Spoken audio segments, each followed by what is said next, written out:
Welcome to Intuitive Astrology with Molly McCord. Thank you so much for joining me today as we take a look at the astrological energies of May 20th to the 27th as Gemini season begins and the pace of life is going to increase.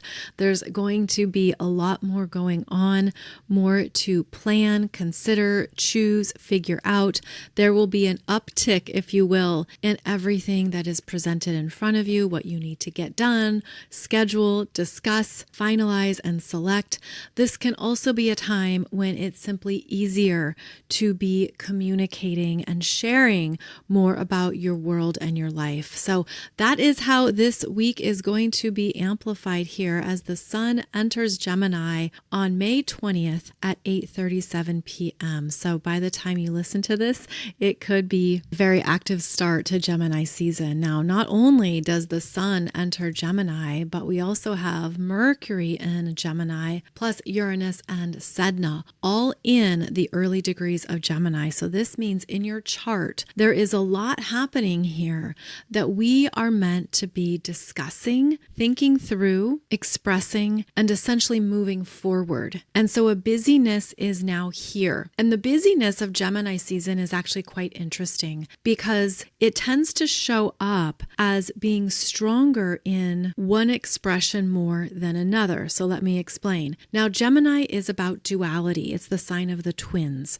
And the duality that's presented here shows up through options, choices, directions, two things being presented in front of you.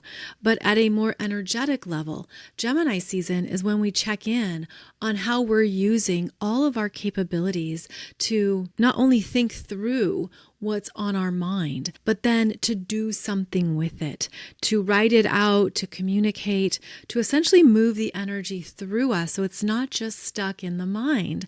So part of Gemini season, especially when these energies are just getting started in the sign and it is heavily amplified right now, is to check in with yourself to determine, am I overthinking something and not expressing it or communicating it? Or am I over talking and not listening, digesting, or sitting with something long enough?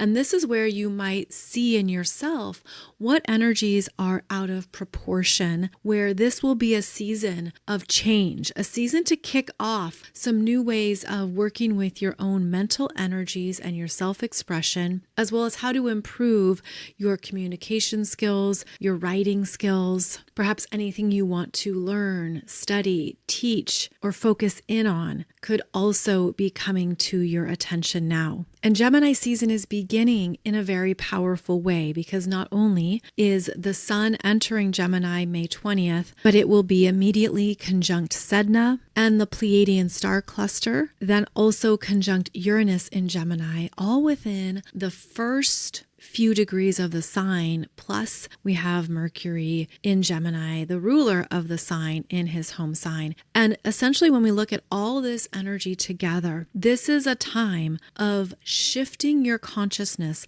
shifting your perspective in a very deep core level of your being. This is where you might realize where you've been falling short in something, where you're ready to make a change, to grow your consciousness and to elevate yourself based on how these Gemini energies can be in a healthier place of expression. Meaning there might be something you're finally ready to write or declare. Maybe there's something you feel is supported for you to communicate or state. This is a powerful influence of energy that's working deeply with the throat chakra and our third eye chakra. And these are lining up right now in a very big way. I'm also feeling like you could feel really cleared of blockages this week. There could be a blasting out of the old, of limitations, fears, doubts, worries. You could have a release of mental stress as information arrives and something becomes more evident and clear for you. This is one of the higher expressions of this intense conjunction in the early degrees of Gemini. You suddenly realize what you need to say or what you need to do. You have a beautiful new concept or idea that comes through, and it has so so much great strength to it that you say, yes, this is what I'm going to pursue. This is what I'm going to put my energy towards. I want to understand this more. You could have some really big visions that come through this week. And of course, we need time to think things through. That's very normal, right? Like we ponder it, we investigate, we look for details and information, and we even look for the practical aspects of how would this work and do I have enough information here? But there's a surge of clarity coming through from a higher source of energy. It's a higher source of wisdom and knowledge that is arriving into our conscious state. And it shifts things in a deep way that allows us to see experiences, events, developments in a whole new light. It's a very strong influence of information, but it's not arriving from your own mind, if that makes sense. It's not arriving from your own brain. Rather, your brain is receptive and receiving it and then figuring out the pieces, the details, and the information that's essential. And so the reason why it's not arriving from your own mind is because of how these energies are working with Sedna, Uranus, and the Pleiadian star cluster. It's something bigger than you that you're meant to be aware of. You're meant to be consciously considering something in a whole new light and to blast away previous stories, previous assumptions, previous fears. And so this means you might feel ready to have certain conversations or pursue certain areas of study that you haven't wanted to understand. There could be a willingness here to communicate or do something in a whole new way that is bigger than you. And I'm feeling this really strongly because we can get too locked into limiting stories or a bias or assume a narrative or be overly focused on the minutia or what we thought something was. This is meant to support us in elevating our consciousness, to clear out any ways we have been blocking ourselves from our own mental expansion. And it's interesting because I actually experienced some of this energy over the weekend when I was out to dinner with 6 friends. 2 were married, 4 of us are single, and we were having some great conversations about things, various areas of life. And a lot of what was unfolding around the table was much more intuitive, psychic, collective energies that were being expressed and kind of passed around, almost like there was an elevation in the conversation that wasn't about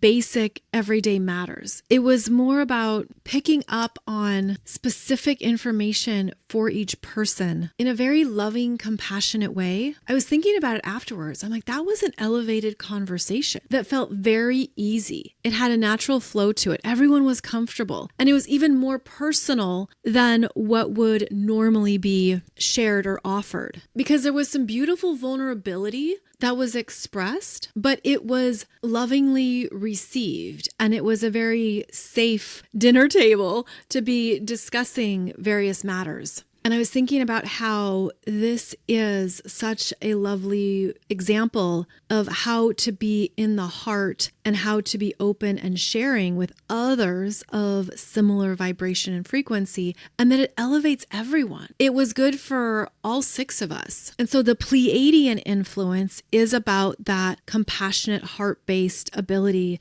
to say what you're feeling, to say what's on your mind, and to do so with a confident, self-loving perspective. And then the Sedna energy brings in the truth of your experiences, of what you've lived through, of what you've been through, of what has shaped you at a core level in your life. Because the Sedna influence right now is actually helping us see our own stories in a new light and to ascend the stories, to rise above anything that was keeping you in the trenches or in the darkness of your own emotional fears. The Uranus influence breaks free, breaks through any of the clutter or burdens or heaviness to set you free from anything that's been limiting your growth and your frequency. And then here we have the Sun and Mercury also deeply activating what's important to you now, because both of these planets bring you into the present moment of what you're currently thinking about today, what's taking up your mental space space, what you're possibly overthinking or overprocessing. And now the influence says, make sure you're in balance with yourself. Don't allow yourself to overthink something to your own detriment. Make sure that you're sharing it or communicating it or moving it through the body. Now, Gemini season is also about the duality in our physical selves. It's connected to the left arm and the right brain and the left brain, and then both of our lungs. And so part of the importance of this air sign is to ensure that you're deeply inhaling and exhaling, that you're filling up both of the lungs, that you're allowing yourself to slow down and even feel the air in your lungs. And as you do so, you start to calm the mind. You're calming those neurological pathways, and that allows you to think clearer and to be more self-aware. So of course, this is essential for any mindfulness practice, for even calming the nervous system, to prepare for meditation, to prepare for sleep. So even though Gemini season is very active and the energies are very strong right now, we also have to ensure we are being mindful with our breath work, our nervous system, and our ability to pace our own internal energy, because it can be too easy to dash off or get very busy or to get locked in the mind. And part of what we have to continually return to is the power of the breath, the power of mindfulness, and the power of dropping into the body. And so if you can allow that to be part of how you begin Gemini season here, it's going to beautifully support you. It's even as simple as going for a walk to clear your mind, to process ideas, to move the energy in the brain. All of that is going to be very important over this next week. There are a lot of transits that unfold during this first week of Gemini season. So let me go through them in a way that I think makes sense, because the sun in Gemini is moving your present consciousness forward over this next week. So prepare for changes in stories, information, and assumptions. It's way too easy these days to make assumptions based on limited information. And part of the Gemini strength is to ask questions, to ensure that what you are thinking and understanding is based on facts, accurate information, and the full picture, where you might not have all the information you need to understand something fully. And this is a week when those details, specifics, and new parts of a story come to light. So that means this week there's things you need to know that will be presented and coming forward. And it could be quite surprising, very active. There's a lot here that's also asking us to remain humble in what we haven't previously known or understood. And the more willing you are to take in new information and to be willing to see things in a new light, the more this is going to empower you and lead you forward. Because there's also a new story that is being formed and being written over this next week. Belief systems will be challenged. Assumptions will be challenged. There could be some big cognitive dissonance that happens as new information is revealed and new evidence is shown. So just know that this is a time period where the more open-minded we can be, the more we will also be able to get past any of those assumptions and false stories that have been very active. And so this can be at a personal level, but also at a collective and global level. The sun in Gemini has a number of big aspects this week that I'm going to go through in chronological order. Then I'll discuss the other transiting planets of this week. But I think it makes sense to discuss how the sun is very influential right now. So as the sun moves into Gemini on May 20th, the sun has that immediate conjunction to Sedna and Gemini and the Pleiadian star cluster on May 20th, which is a deep, powerful soul activation around something you're meant to create and move towards. This could be occurring in your dream state and then arriving to your conscious mental state at an unexpected time during the day. This is meant to be expansive understandings of what is calling to you in this lifetime beyond what you have mentally figured out or contemplated before. These are new understandings, new levels of self-awareness and concepts, new ideas forming, wild ideas coming through. And during this time, the sun will also be moving to a conjunction with Uranus that's exact on May 22nd at 1 degree. And this brings you those lightning bolt understandings out of the blue. And again, I'm seeing this as an energy that blasts through what you've been overthinking, over processing, where you might have mental fatigue. You didn't know what to choose or didn't know what to say or didn't know what to focus on. This could help you understand a bigger perspective of what's essential and what matters now. There's a shakeup here, a shakeup in the mind, a shakeup in perceptions, a shakeup in assumptions, and it's meant to set you free so that you have a clearer pathway ahead. This can also change some priorities. You might realize what's no longer important to you and what you no longer need or want. And as this is happening this week, we also have Uranus approaching an exact conjunction to Sedna at 1 degree of Gemini. Now, this exact conjunction hasn't happened before in our lifetime. This is exact. And these are both influential, long-term dynamics that change the trajectory of the planet. And so how that occurs is that there are new long-term developments that have been happening behind the scenes that suddenly connect, and there are more synchronistic messages around what you need to know. Now, Sedna connects to what is hidden. It actually relates to undiscovered regions, lost civilizations, forgotten knowledge, dark matter. Sedna is also connected to AI, and this does pertain to the AI data centers that are being built and developed at this time, especially those that are rapidly advancing in their growth in various regions, countries, and areas of the planet. Now, I'm not a proponent of AI data centers. I'm just giving you information here about how it pertains to the current astrology, which is that there's actually a lot more going on behind the scenes that is being publicly disclosed. But Uranus conjunct Sedna in Gemini means that we're going to start to hear about what's truly happening. We're going to have those stories revealed around the true intentions of some of these projects, what's really been going on in their development phases. There's going to be more information and leaks. There could be whistleblowers that come forward. There could be more announcements that shock people about what's truly going on with the data that's collected, how it's being used, and how it's being sold. Now, I'm seeing it connected to galactic intelligence, and that part of what is being accumulated is a study of human behavior that is much bigger than we can contemplate, and how that information is being used is most likely being shared with other beings, off-planet energies and systems, again, beyond what we have ever considered or contemplated. And so here we are with our phones tracking all of us with apps and all these data points. And that is then being shared. That is then being collected. You have all of the data that is happening and being collected on social media, free platforms.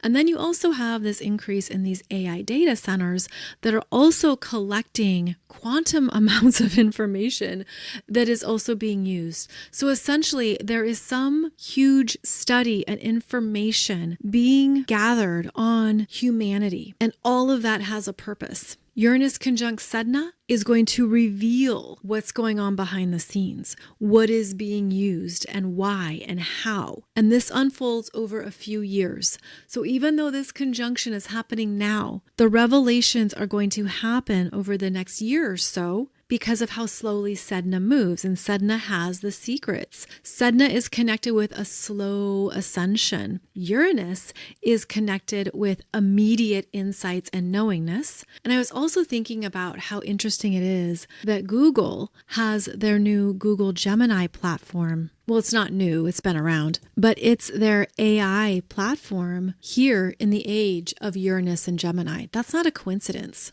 So when you start to look at the names of some of these new technologies, the names are never a coincidence. They're very intentional because there are much bigger agendas underway around the development of Earth and the advancements of humanity. And the naming of different technologies is really fascinating. Amazon is going to be launching LEO, which is an acronym for Low Earth Orbit. It's their satellite broadband network, similar to Elon Musk's Starlink. It's meant to be launched middle of 2026 when Jupiter happens to go into Leo. It was originally named Project Kuiper, but had been rebranded. But once you start to notice these names and really see that they're intentionally chosen, it's going to help us tune in to the consciousness behind what these projects are and what is going on.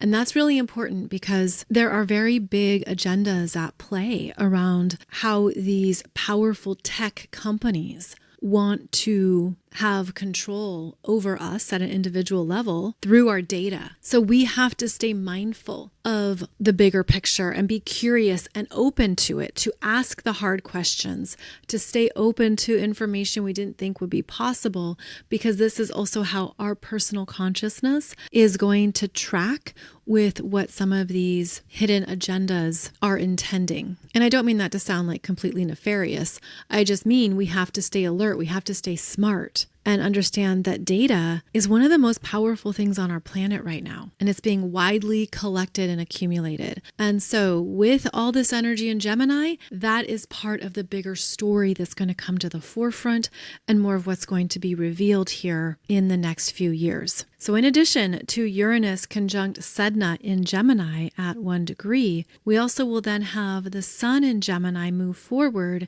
sextiling Neptune in Aries at 3 degrees on May 24th. Then on May 26th, the Sun in Gemini trines Pluto in Aquarius at 5 degrees, while also squaring the nodes of fate in Virgo and Pisces on the same day at 5 degrees. So each of these transiting aspects plays into a much bigger story that we are learning and understanding, that is awakening us to more of what we didn't know so that we can be evolving with these times. On a personal level, you could feel very busy right now, that every day is packed. There's more you need to do, more places you need to go in a day, lots of appointments and meetings. But as the Sun in Gemini interacts with these outer planets, you're meant to take a higher perspective on what really matters. What is really worth my mental energy and my focus? Is this leading me forward? Is this essential?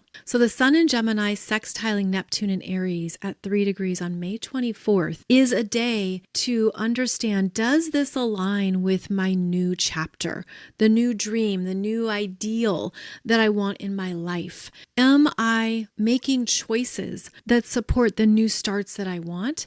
And am I giving them a voice?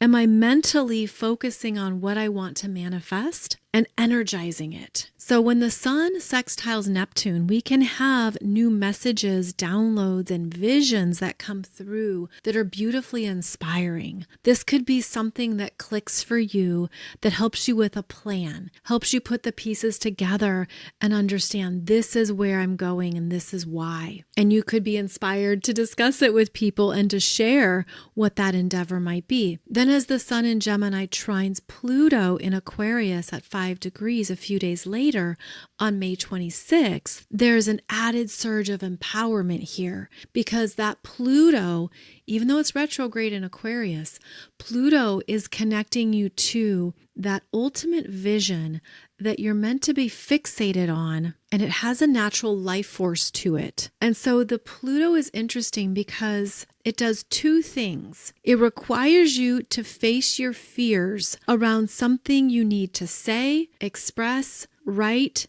teach, or study. It's meant to remove any of those mental blockages, limitations, or feelings of inadequacy around what you need to share. And so Pluto requires us to face a fear. But the trine from the sun in Gemini says, I'm ready. I'm going to do it. There's an energy shift that feels like it's much bigger than you, and it's steering you in a new direction. And then the other thing that the Pluto in Aquarius does is it elevates you above the everyday chatter, above the mundane or all the things that are presenting themselves right now.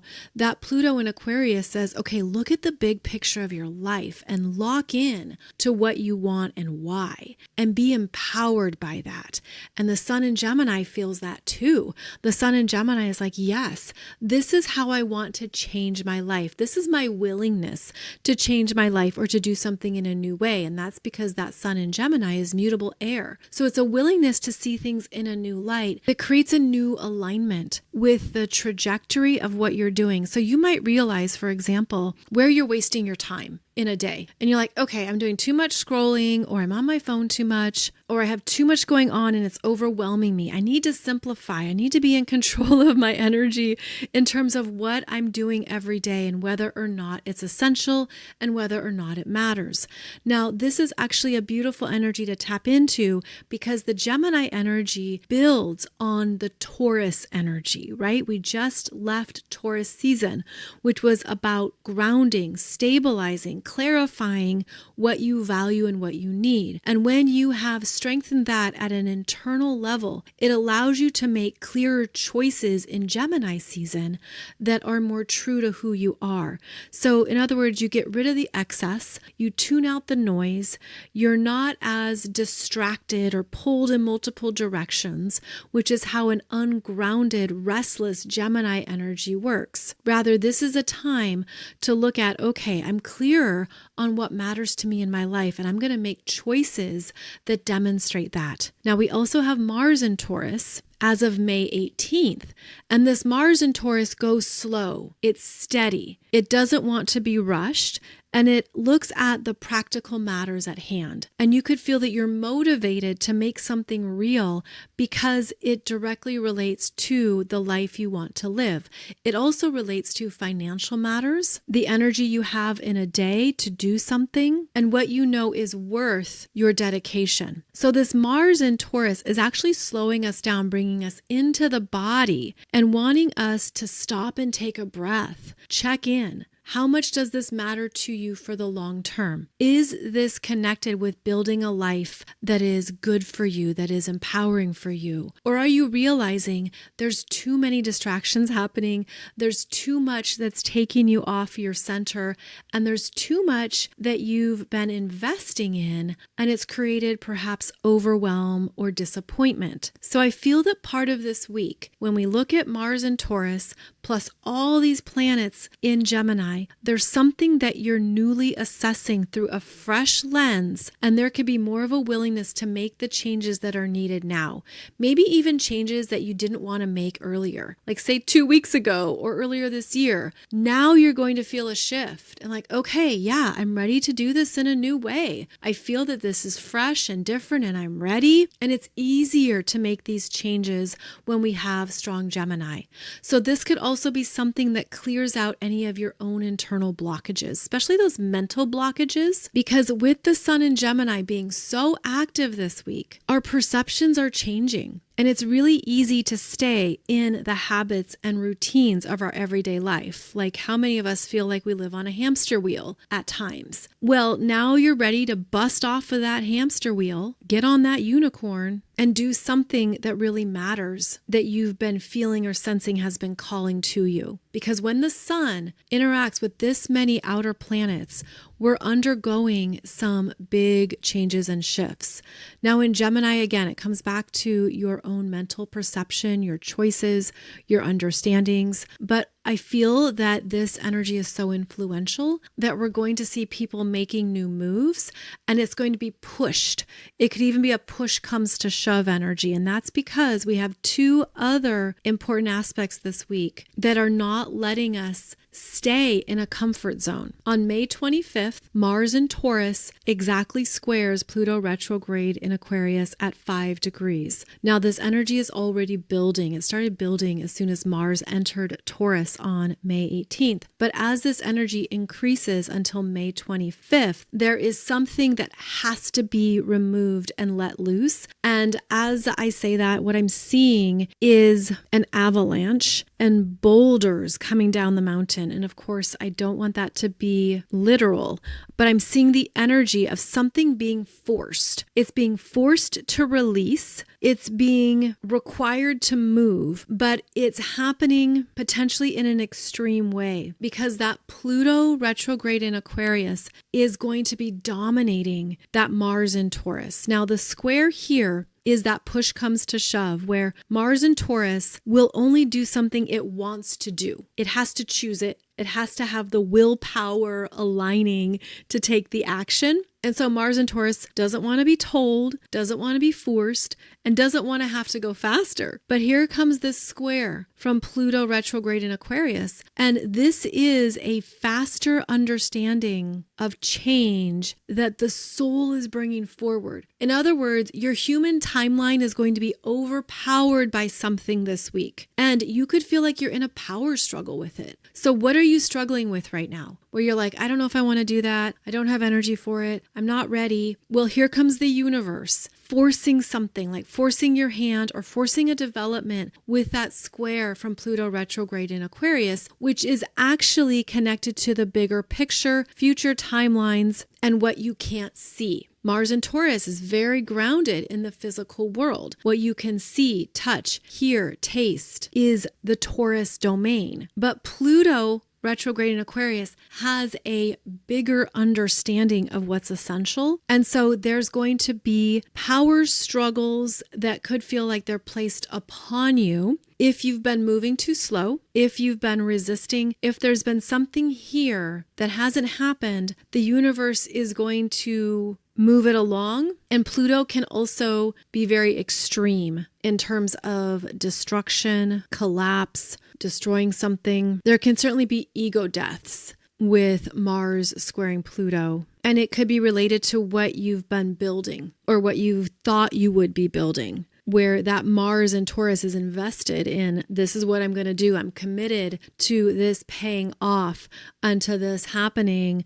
And then Pluto says, actually, this is not the version that is going to work for you for the long term. And so you could see it as this Pluto is going to bring in a destruction so that you can recreate a new version, but it's not going to feel positive or optimistic, especially because Mars in Taurus is very attached to what you own, to your money, to possessions and what's been built so far. So this is not a good day for finances. This is perhaps related to extremes in the financial markets, especially because Pluto retrograde in Aquarius is connected to the supply chain, import, export, cargo ships, distribution, global trade. And we know that's all been impacted by the war in Iran and oil and gas at a global level. So that's going to be one of the big developments over this next week. More push comes to shove, consequences, and a continuing increase in prices and costs. So that square is a big deal this week. And then the second square that's a big deal is the Sun in Gemini squaring the nodes of fate at 5 degrees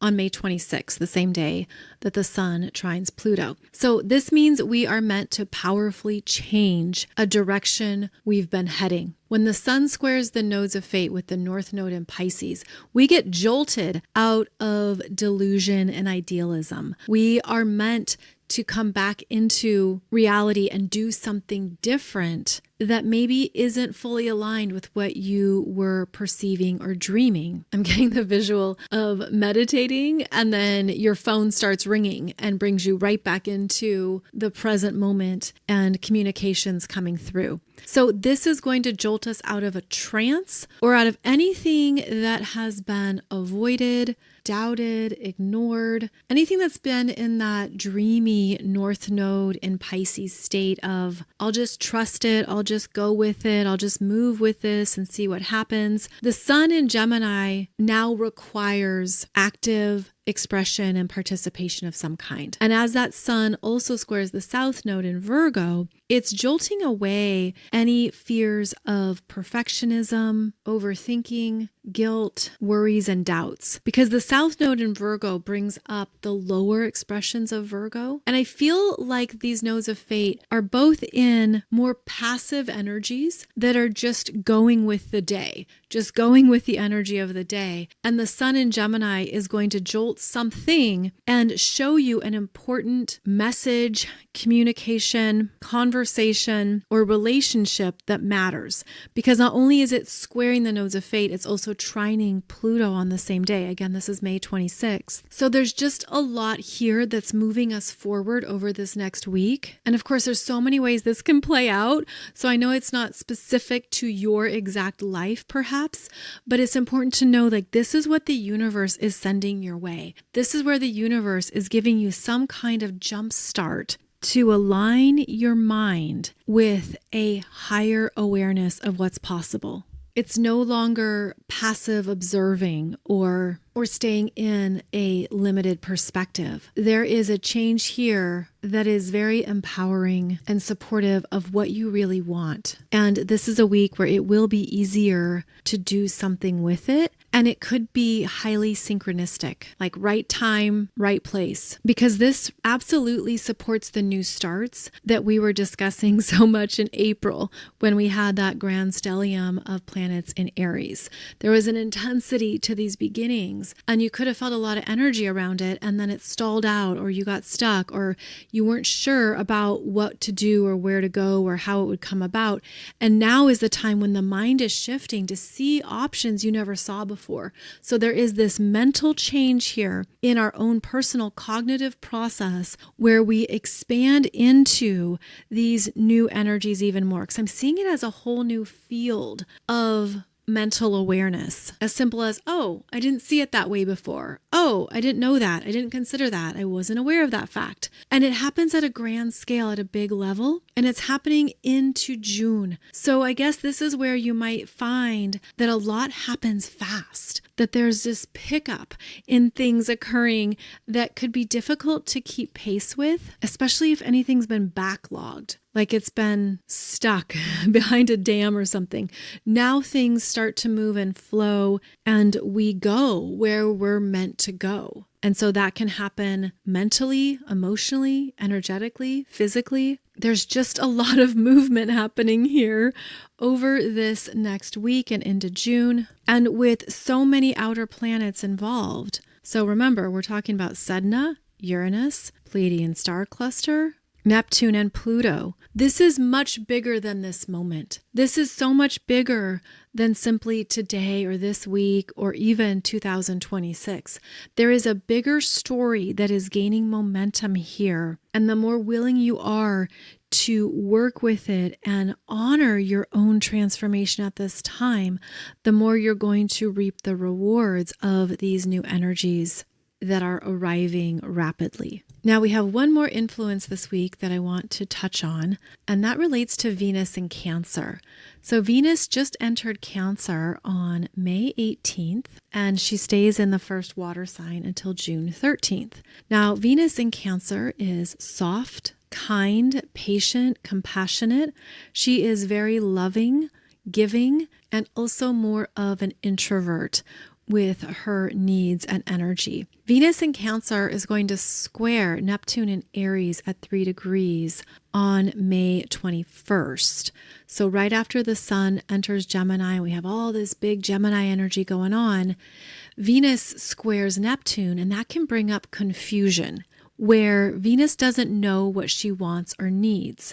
However, she is still in a sextile with Mars in Taurus, who is providing stability and grounding, especially because Mars in Taurus is Venus's home sign, one of them. So this Venus is questioning what she wants, but Mars in Taurus is giving her clarity on what she really needs. Now I see this Venus in Cancer as bringing up our safety response mechanisms. And what I mean by that is Venus in Cancer brings up your fears from the past, things that you've been through, things you've felt, things you've lived through that were perhaps weakening or made you more sensitive in a certain way. Now Venus connects with your safety response mechanisms, which basically wants you to feel safe in your life and what you need, but it could show you things from the past that you're working through and releasing so that you don't bring them into the future, or that they don't continue to take up your energy in the present. And so this Venus also allows you to take your time with what you're feeling, what you're moving through, what you're emotionally processing. She's looking for a safe place to land when you're ready. And I feel that this is an energy that we can overlook, but we're feeling it, we're sensing it. Now, it's easy to overlook it simply because we have so much going on in Gemini, which is the mental energy. But Venus is connected to the heart in Cancer. So the heart could be feeling more sensitive, more vulnerable. Again, going into what do I need to feel safe? Am I holding myself back here? Am I afraid of X, Y, and Z? And basically Venus wants to support you in moving through anything that is blocking the heart. I also feel that she supports the heart blooming, because when the Cancer energy feels safe, secure, and solid, then the energy is amplified in the heart space, and you desire connection, and you desire to be around loved ones and family members and people who know you and who see you. In fact, just last week, I was having dinner with my parents and one of my good friends. He is also an astrologer, and he just had a hard breakup with his boyfriend. So we've been discussing that, of course, through the world of astrology. But the four of us had dinner together, and it was a wonderful time. And my parents were sharing a lot of forgotten stories from decades ago, which was so fun and so sweet. And it was just a good reminder of all the sweetness in life and all the good people in the world and all the good memories that are easy to overlook or to not remember. But the Venus in Cancer works in subtle ways. It's easy to be disconnected from our hearts. It's easy to be too busy for our loved ones or for good friends. And so this is a moment to stop and exhale and to again check in with what you need that is good for your emotional body, good for your heart, the people you can trust, the people who are supportive and loving, and the people who you can be your real self with. And that's also what Venus in Cancer craves, is just being open, honest, your real heart, your real feelings, and making time for those who can meet you in that space. And so actually after that dinner with my parents and my gay bestie, I started thinking about all the photos on my phone that I want to print out and have them framed, right? To be readily available to look at. So that could be one influence of Venus in Cancer and all this Gemini energy, is that you want the good memories and good relationships and good people in your life to be present visually and not just lost on your phone or forgotten stories from the past. So now I just gave myself one more project to do, of getting a bunch of pictures off my phone and into frames, but it's going to be worth it. Venus in Cancer is traveling behind Jupiter in Cancer and will actually have an exact conjunction with Jupiter on June 9th, which will increase these memories, nostalgia, emotional connections, and feel-good developments. And so this can be a beautiful balancing mechanism to all the strong Gemini mental energies, is that both Venus and Jupiter in Cancer are connecting us to our personal needs, our heart space, our receptive yin energy, our ability to let go and trust what we don't know yet or what we don't have planned, to listen to what we need and to honor it without needing to justify it. Their conjunction again will be on June 9th at 25 degrees of Cancer. And it has the energy of, I'm going to take the day off of work to take care of myself and to get caught up on all the things I need to do. So that will be coming our way in June. With all the Gemini energy of this week, you want to be looking at the early degrees of Gemini in your chart, specifically from 0 to 6 degrees of Gemini is where the sun is coming through to bring your present awareness to what you're ready to change and shift in this area of your life. Of course, we'll be talking about it even more as we move through Gemini season and into June. And it is essential to stay grounded, mindful, and highly intentional of what you're choosing and what your energy is focused on. This could also be a time when you course correct, you make surprising choices, you say something in a new way or in a different way, and you can even feel parts of your mind suddenly seeing new options, new answers, and new potentials. Here in the US, it's also Memorial Day weekend, which is often the beginning of September and a very active period with school events, changes in routines, summer travel, and new projects. But with all these transits, this could be one for the record books. This could be a very different type of Memorial Day weekend or a new beginning to summer that you haven't experienced before. Before signing off, I wanted to give you 2 quick updates. For those of you who are in the Solar Return program, I wanted to let you know that the content has all been updated with the outer planets in their new sign. So we have a section now of Saturn in Aries, Uranus in Gemini, Neptune in Aries, and Pluto in Aquarius. So you can check that out at your own leisure. But if you have a solar return coming up here in Gemini season, or maybe you recently had one in Taurus season, it is now updated so that you can interpret your solar return chart with these energies. If your solar return happened when Saturn and Neptune were in Pisces, that information is still in there as well. Be sure to check it out if you need to look at your solar return chart. And if you would like to learn your solar return chart, which is your birthday every year when you have a new astrology chart created, please check out this program, because this is where you go through what it means in your solar return chart for the year ahead. We discuss the importance of your sun in a particular house. You will most likely have your moon in a different sign, a different rising sign. You'll also find that the personal planets are in new places. So you're essentially reading a whole new chart for the year ahead, and it lasts for the next 12 months. So this is a tool for you to become a better astrologer and to understand what this birthday is going to bring your way. The themes, the challenges, the opportunities, the developments, all of that can be super helpful and allow you to see how to make the most of the year ahead. So do check that out. I'll put the link below the podcast. It is 50% off with coupon code BIRTHDAY. And it's a popular course because you get to come back to it every year. So you can return to it every year and examine your solar return chart for the next year. And that's one of the best benefits of all this information and all this knowledge. And the second thing I wanted to share with you is a free online summit starting June 1st. It's June 1st to June 5th called Coming Home. And it's about remembering our cosmic heart, unlocking ancient wisdom, and using all that to create a new reality within us.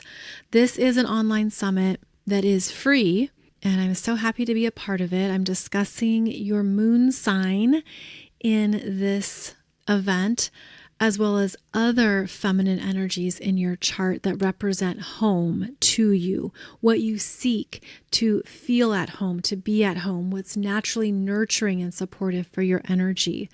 And so this is an event with over 20 expert speakers and some really cool topics from people of all backgrounds and knowledge bases. So there's great ancient wisdom, relationship wisdom, your heart's intelligence, energy guidance, cosmic consciousness, connecting with Gaia. The website is cominghomegathering.com, cominghomegathering.com, and you can sign up there to have free access to the live events that will be happening June 1st to June 5th. And I loved talking with Emily, who is the host of this summit. She offers a lot in each of the interviews, and I hope you enjoy it and hope that this also reminds you of what you need to travel with, what you always have access to, and what's available to you when you listen to your own internal needs. So check it out, cominghomegathering.com. You'll find all the information on the website, and it is a free online event. So this was a longer podcast than normal in true Gemini fashion. but I hope you enjoyed it. I hope it helped you see the developments that are underway and what will be presenting themselves in your life over this next week as a very active period of time starts to rev up and move us forward. So wishing you a beautiful week ahead. I'll be back every Monday and Wednesday for a new podcast episode. Be sure and check out my YouTube channel where you will find tons of free videos to understand your astrology chart more. Check out the playlists. You may want to go to the Start Here playlist, which will take you through more of the essentials of a chart, but then there's other playlists as well. So click around, enjoy it, especially with this Gemini energy of learning, and I hope you learn even more about yourself and who you are here to be in this lifetime. Thank you so much for joining me, friends. I'll see you back here soon. Have a great day.